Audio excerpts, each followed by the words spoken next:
The dark forest. It was a blazingly hot summer afternoon and the forest was eerily still.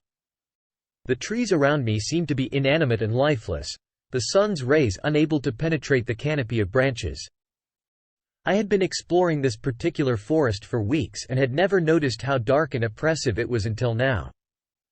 I continued my journey, every step made with caution. The further I ventured, the more the temperature seemed to drop and the air around me seemed thicker. I stopped for a moment and listened intently, but all I could hear was the sound of my own breaths. Suddenly, out of the corner of my eye, I saw something move. I whipped my head around to see nothing but trees and shadows.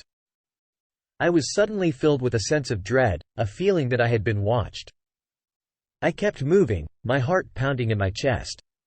I couldn't shake the feeling that something was wrong. Everything felt wrong.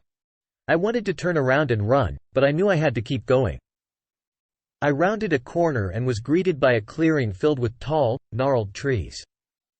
In the center of the clearing was a small cabin, smoke billowing from its chimney.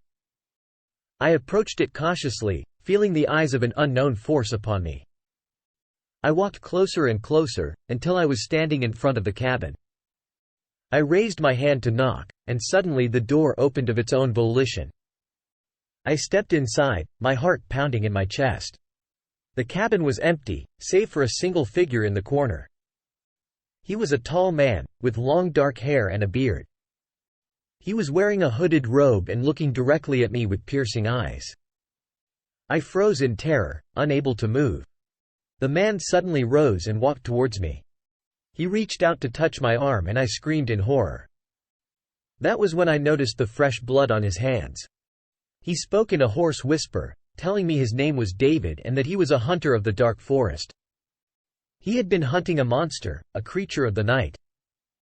He told me he had finally found it and killed it, but as it died, it cursed him with a spell. Suddenly, the door slammed shut behind me and I was plunged into complete darkness. I heard David laugh, a chilling laughter that sent a shiver down my spine. I turned to run, but David was already upon me. He grabbed me and I felt his hot breath on my neck as he whispered in my ear. He told me that the curse the monster inflicted upon him turned his prey into his prey. And then he sunk his teeth into my flesh and I felt my life slipping away. The last thing I heard was his chilling laughter as the darkness consumed me.